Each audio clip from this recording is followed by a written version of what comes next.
తల్లిని సన్మానించువాడు తల్లిదండ్రులను గౌరవించుగాక. తర్వాత చదువుమా. తల్లిని సన్మానించువాడు విధిని చేకొట్టినట్లే తండ్రిని సన్మానించు పుత్రుని అతని పుత్రులు సంతోషపెట్టుదురు. తర్వాత అతని ప్రార్థనను దేవుడు ఆలించును. ఎప్పుడైతే నీవు నీ తల్లిదండ్రుల్ని గౌరవించడం ప్రేమించడం మొదలెడతావో రెండు ఆశీర్వాదాలు. ఒకటి, నీ ప్రార్థన దేవుడు ఆలకిస్తాడు.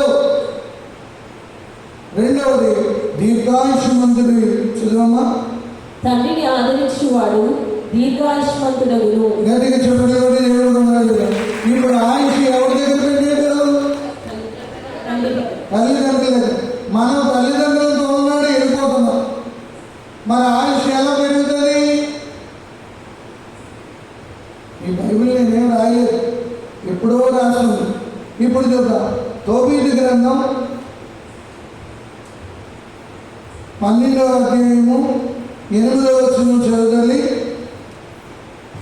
యేసువా వందనం, యేసువా స్తోత్రం, తండ్రి వందనం, తండ్రి స్తోత్రం.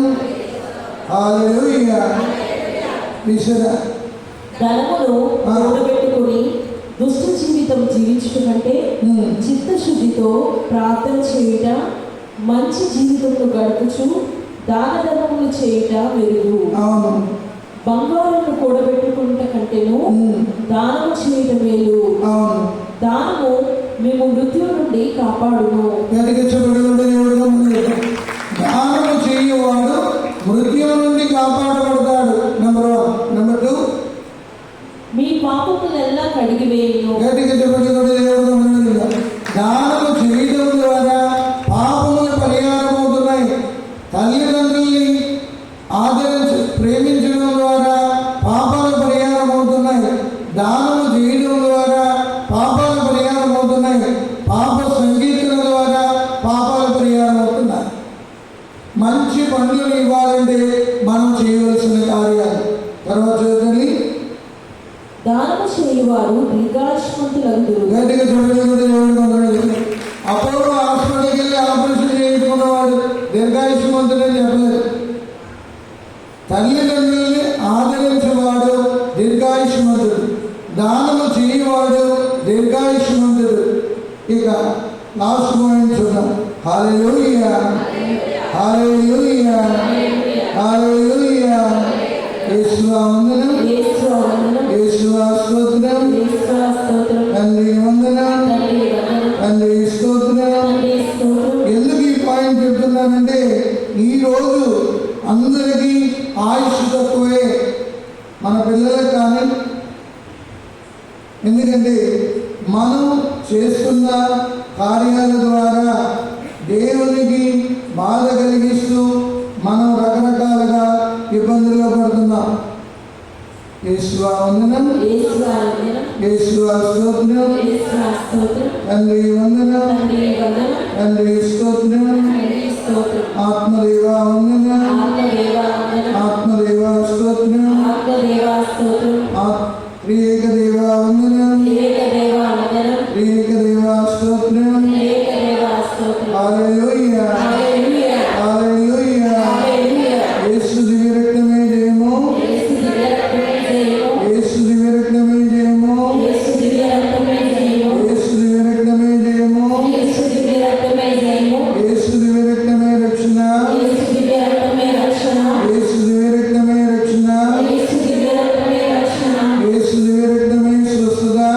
దివ్య రక్తమే స్వస్థత. హల్లెలూయా. కాబట్టి ప్రియమైన దేవుని బిడ్డలారా, ఒక్కసారి ఆలోచించండి.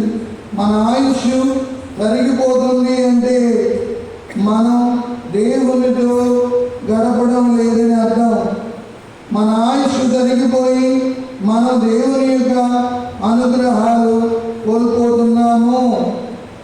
అది మనం గుర్తించుకోవాలి. మన ఆయుష్ ఎందుకు తరిగిపోతుంది అంటే మనం ఆ ప్రభు బిడ్డగా జీవించడం మానేస్తున్నాం. ఎప్పుడైతే దేవుని బిడ్డగా జీవించడం మానేసేమో రకరకాలైన శోధనలో పడిపోతున్నాం. హల్లెలూయా, హల్లెలూయా.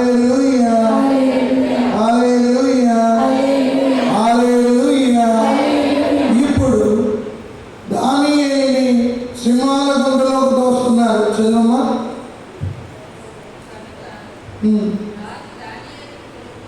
ఉమ్, అవును.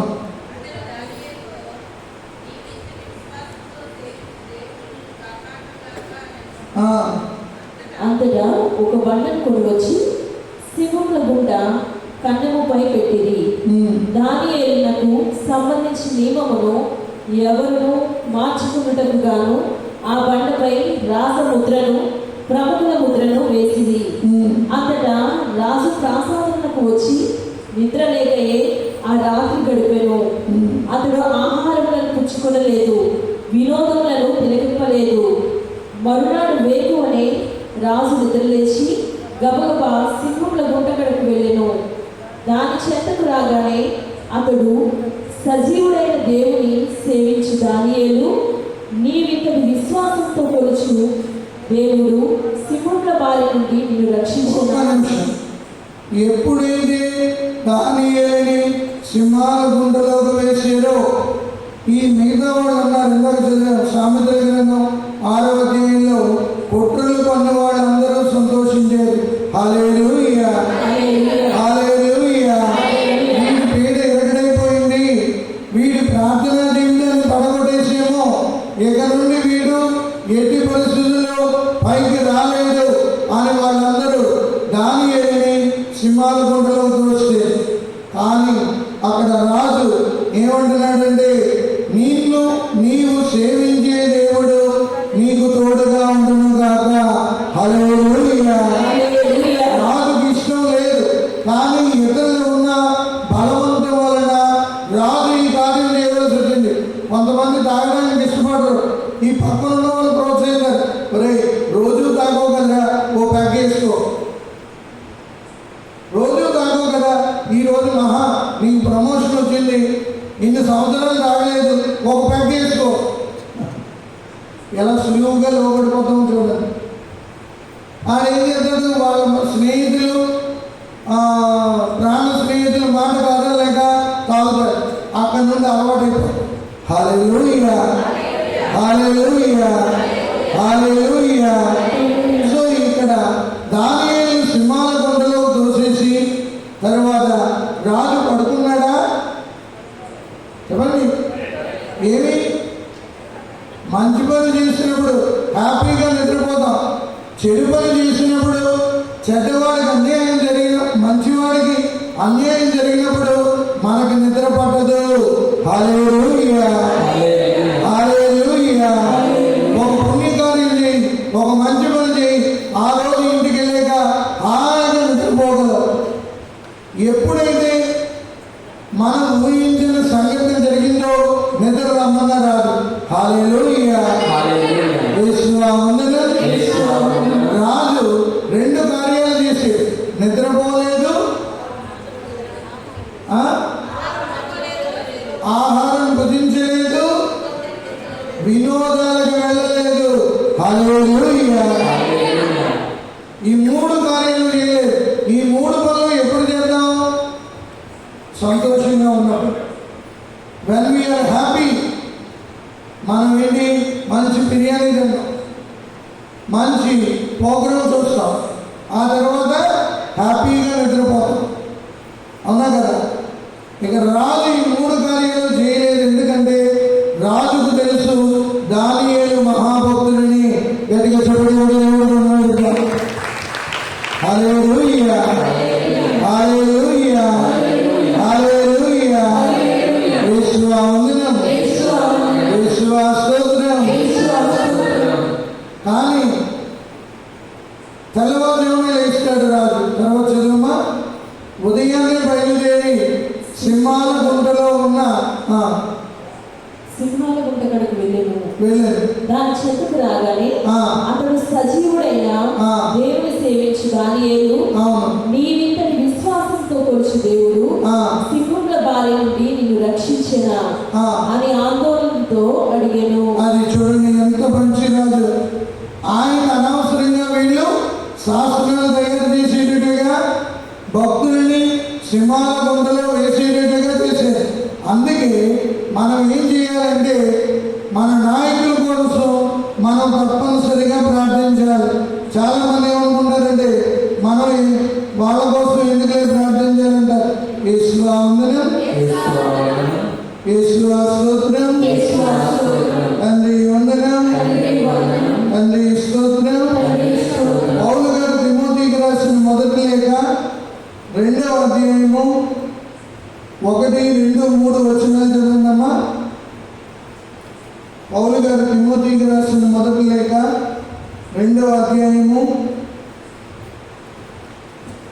ఒకటో వచనం. అవును.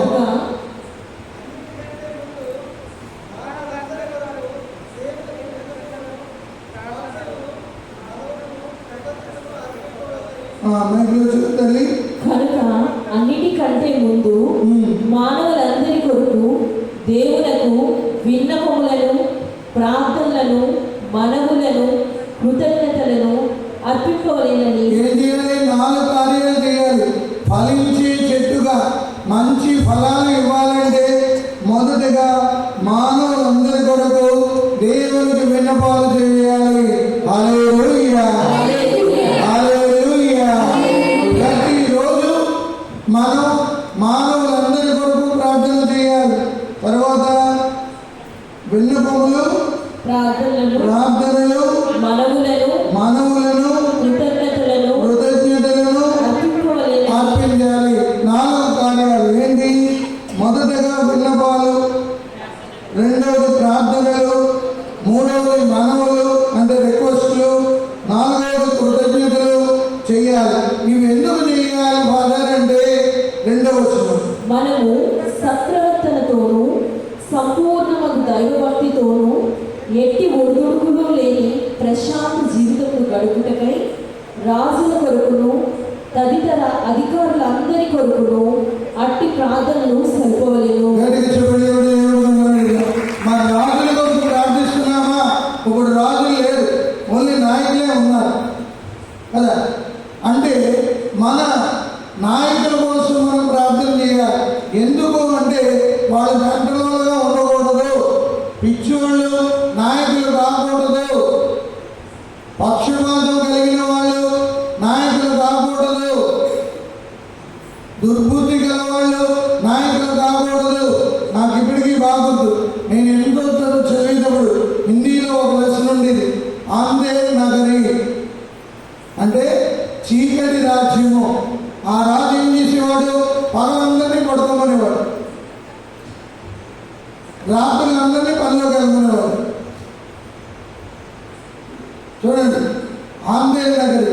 ఆ టైంలో దొంగలు ఎప్పుడు వెళ్తారు? అంతే కదా. వీళ్ళు రాత్రికి దొంగలు వస్తుంటే కొంతమంది ఉడుకుతున్నారు, కొంతమంది ఏమో పనులు చేసుకుంటున్నారు. ఇదేంట్రా బాబు, ఎక్కడైనా రాత్రులు పడుకుంటారు, వీళ్ళేంటి పని చేస్తున్నారు అనుకోటికి వీళ్ళు దొరికిపోయారు. 2 దొంగలు దొరికిపోతే రాజు ఇద్దరిని జైల్లో పెట్టాడు. హల్లెలూయా, హల్లెలూయా. అప్పుడు వీళ్ళిద్దరు మీరు దొంగతనం చేయడానికి వచ్చారు కదా అంటే ఏంటి ఈ రాజ్యం వెరైటీగా ఉందని ఆలోచిస్తున్నారు. మరి ఇప్పుడు ఉందో లేదో ఆ లెసన్ తెలియదు. ఆ ఆలోచించి ఈ 2 దొంగల్ని ఉరిదీయడానికి రెడీ అయ్యాడు. అప్పుడు వాళ్ళిద్దరూ తెలివైన దొంగలు, మీలాడు తెలివైన వాళ్ళు కాబట్టి మాట్లాడుకున్నారు. ఏమని? ఒరే, మనల్ని ఎలాగో చంపేస్తాడు రాజు, కాబట్టి ముందు నేను చచ్చిపోతానంటే నేను చచ్చిపోతాను అంటుంది. అప్పుడు అడుగుతాడని ఆయన చెవిలో చెప్పాడు. వెంటనే ఇద్దరిని ఉరి తీయడానికి రాజు సింహాసనం మీద కూర్చున్నాడు. ఎప్పుడు ఉరి తీయాలి? పగలా రాత్రులా కదా. ఈ లెక్క ప్రకారంగా పగలు పడుకోవాలి, రాత్రులు ఉరి తీయాలి. సో రాజు వచ్చేటరే ఇద్దరిని ఉరి తీయాలి అంటే, లేదు సార్, ముందు నన్ను ఉరి తీసేయండి అన్నాడు ఒకడు పెద్దోడు. అలా కాదు సార్, నన్ను ఉరి తీసేయండి. ఎవడైనా చనిపోవడానికి సంబరపడతారా? అసలు కార్యం ఏంటంటే ఆయన చెప్పాడు, పైన ఇంద్రుడు చోటు ఖాళీ ఉందండి, సింహాసనం, నేను చచ్చిపోయి వెళ్ళి ఆ సింహాసనం మీద కూర్చుంటానంట. అయితే రాజు అంటాడు, వాళ్ళిద్దరిని ఉరి తీయకండి, ముందు నన్నే ఉరి తీయండి అన్నాడు. దరిద్రం వదులుకుని. అందుకే ఆ నగరానికి ఆంధ్రేయ నగరి అన్నాడు హిందీలో, అంటే చీకటి రాజ్యము. మన నాయకుల కోసం మనం ప్రార్థన చేయాలి. మన మణిపూర్లో ఎంత భయంకరమైన సంఘటనలు జరిగాయి, ఎంతమందిని ప్రార్థించాం. వాళ్ళు క్రైస్తవులే కదా, మనం హాయిగా ఉన్నాం. ఒడుదుడుకులు లేని ప్రశాంతమైన జీవితం గడుపుటకు మనం ప్రార్థన చేయాలి, విన్నపాలు చేయాలి, మనవులు చెప్పాలి, కృతజ్ఞతలు చెల్లించాలి. పౌలు గారు అన్నమాట ఎంత క్లియర్గా ఉందో చూడండి. ఇప్పుడు చదువుతుంది 2వ వచనం, మనము మనము సత్ప్రవర్తనతోనూ సంపూర్ణమగు దైవభక్తితోనూ ఎటు ఒడుగుడుకులు లేని ప్రశాంత జీవితమును గడుపుటకై రాజుల కొరకును తదితర అధికారులందరి కొరకును అట్టి ప్రార్థనలు సరిపోవలెను.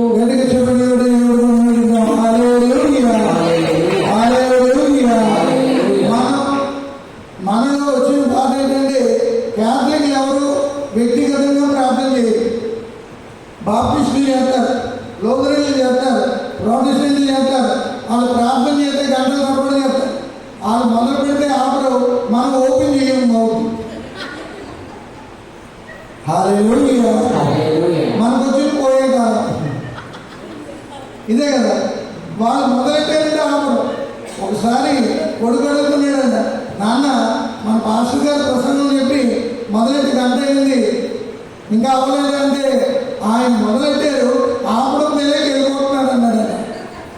హల్లెలూయా, హల్లెలూయా, హల్లెలూయా.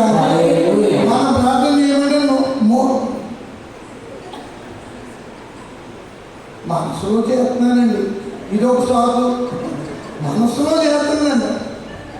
దేవుడు కూడా నేను మనసులో ఇస్తానంటే నోరు విప్పి చెప్పాలి కదా. హల్లెలూయా. ఇక్కడ రాజుల కొరకు ఎందుకు ప్రార్థన చేయమన్నాడంటే, ఇక్కడ రాజు వెళ్ళి ఆయన అడుగుతున్నాడు, నీవు సేవించు దేవుడు నిన్ను కాపాడినా అని అడగబోటికి దానియేలు ఏమంటున్నాడు చదువుమా. దానియేలు ప్రభువుల వారు కలకాలము జీవితురుగాక. చూడండి, సింహాల గుంటులో ఉన్న దానియేలు రాజుని నిందించలేదు. అది ప్రార్థనా శక్తి. ఎప్పుడైతే ప్రార్థనా శక్తి నీకుందో తొందరగా నోరు జారు, తొందరగా పడిపోవు. సింహాల గుంటలోనికి దైవ భక్తులు వెళ్తే దేవుడు ఏం చేశాడు? దేవదూతను పంపించి సింహపు నోళ్ళు మోయించాడు. కనుక చెప్పటి దేవుడు ఏలైనా దేవుడు మంచివారిని ఓ కంట కనిపెట్టుకుని ఉండను, వారి ప్రార్థన దేవుడు ఆలకించును. 1 పేతురు 3వ అధ్యాయము 12వ వచనం చదవమ్మా.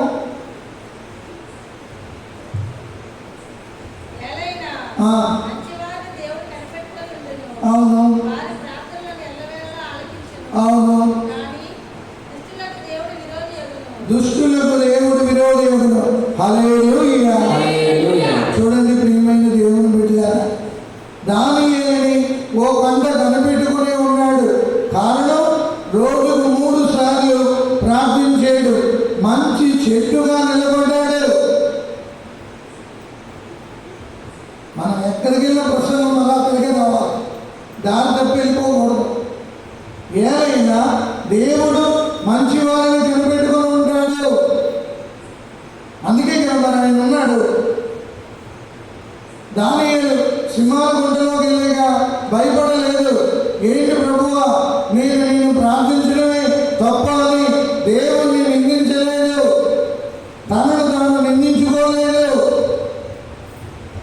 రాజుని నిందించలేదు, తన మీద కుట్రలు పొందిన వారిని నిందించలేదు. గట్టిగా చెప్పిన దేవుడు. ఇది భక్తుడు ఉండవలసిన సుగుణాలు. ఫలించే చెట్టుగా నిలబడ్డాడు, మంచి ఫలాలను ఇచ్చే క్రైస్తవుడిగా సాదృశ్యంగా నిలబడ్డాడు.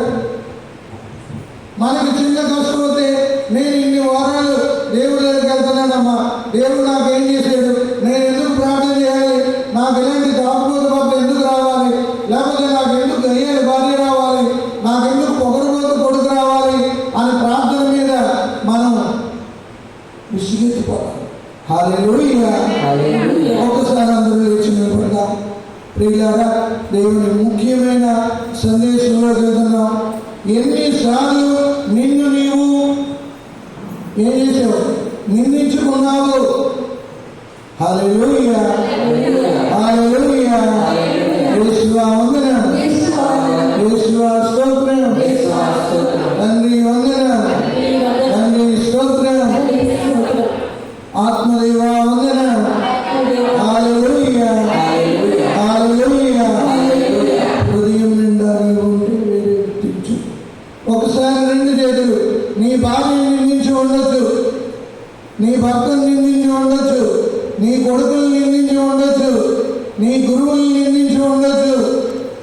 నీవు నిందించుకొని ఉండొచ్చు, కొన్నిసార్లు దేవుని మీద నిందించి ఉండొచ్చు. చేతుల పైకి ఆ ప్రభు మనకు ఇవ్వబోయే సంపూర్ణ స్వస్థత, విడుదల, స్వస్థత ప్రాంతం జరగబోయే ముందు మనం క్షమాపణ అడుగుదాం. హల్లెలూయా, హల్లెలూయా, హల్లెలూయా. ఎన్నిసార్లు ఇతరులు నిందించి నువ్వు ఇబ్బంది పడ్డావు? కళ్ళు మూసుకొని చేతుల పైకి లేపి ఒక్కసారి క్షమాపణ అడుగు. దేవుని నిందించి ఉండవు, నీ భార్యను నిందించి ఉండవు, నీ పిల్లలు నిందించి ఉండవు, నీ బంధువులు నిందించి ఉండవు. ఎందుకు ఈ బ్రతుకు చనిపోతే బాగుందని నీవు నిందించుకొని ఉంటావు. నీవు దేవుని పుత్రుడివి, నీవు దేవుని పుత్రికవి, నీలో క్రీస్తు ఉన్నాడు, నువ్వు క్రీస్తుని ధరించి ఉన్నావు.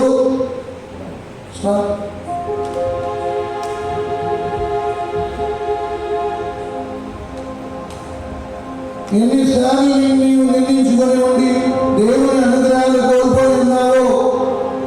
యోబు నిందించలేదే, అందుకే బహుగా ఆశీర్వదించబడ్డాడు.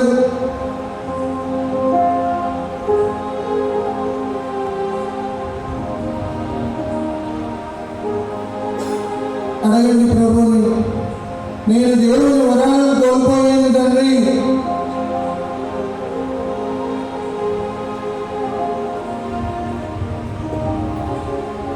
మీరు న్యాయంలో ఉన్నట్లయితే అధికముగా ఫలిస్తారు.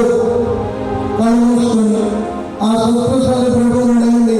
నా హృదయంలో ఆయన గాయాలు ఈరోజు నాపండి ప్రభువా.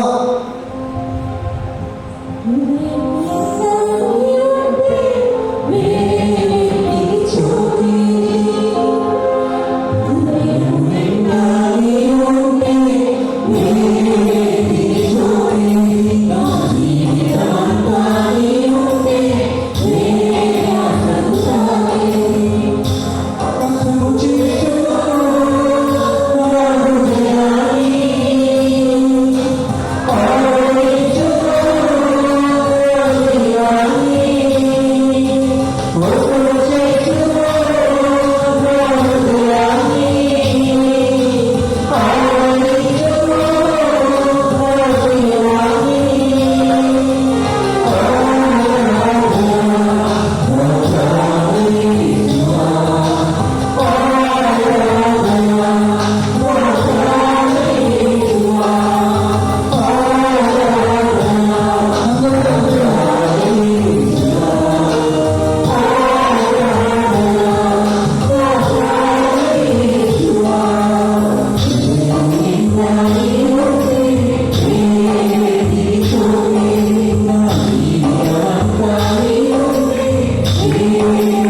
నీ జీవితంలో ఎటువంటి ఒడిదుడుకులు ఎదురైనా ధైర్యంగా నిలబడి దేవుని బిడ్డగా నిలబడాలి అంటే నీ ప్రార్థన జీవితం సరిగా ఉండాలి.